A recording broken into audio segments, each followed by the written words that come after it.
हरियाणा में बीजेपी की खट्टर सरकार की पता नहीं युवाओं के साथ क्या दुश्मनी है। युवाओं को बेरोजगारी कहते हैं हरियाणा के अंदर खट्टर साहब की कम हो रही है, लेकिन खट्टर साहब ग्रुप डी की 13,000 पोस्ट के लिए 13,75,000 हरियाणा के युवाओं ने आवेदन किया और जब वो परीक्षा देने के लिए आए तो आपने इंतजाम के नाम पे कुछ नहीं किया। ना उन बच्चों को सेंटर तक आने के लिए बसें उपलब्ध हो पा रही हैं, ना साधन उपलब्ध हो पा रहे हैं, ना परीक्षा सेंटरों पे सही इंतजाम है, ना बच्चों के नजदीक में परीक्षा सेंटर दिए, आपने दूर दूर परीक्षा सेंटर दे दिए हैं। युवाओं को क्यों परेशान कर रहे हैं खट्टर साहब?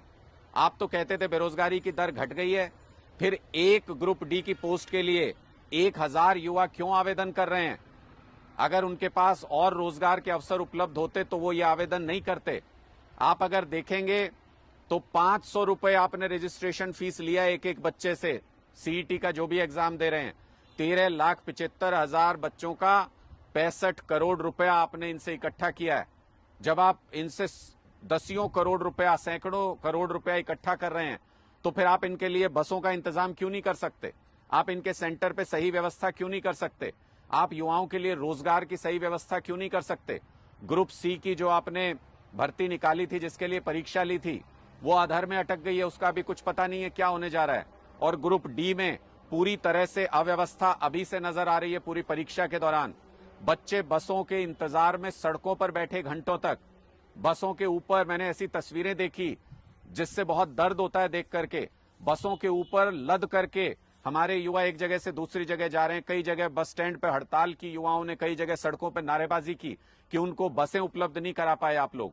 शर्मनाक है खट्टर साहब। इन युवाओं को रोजगार उपलब्ध कराना आपकी जिम्मेदारी है।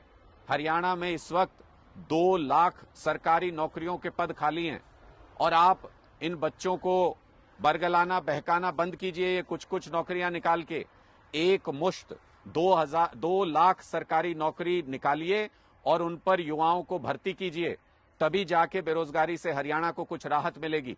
अगर आप इसी तरीके से अव्यवस्था और परेशान करते रहे युवाओं को तो खट्टर साहब याद रखिए, यही युवा हैं जो आपकी सरकार को उखाड़ फेंकेंगे और अपनी नई सरकार लेकर के आएंगे, जिसको युवाओं के बारे में फिक्र हो, जिसको युवाओं के रोजगार के बारे में फिक्र हो, जिनको इन युवाओं के भविष्य के बारे में फिक्र हो।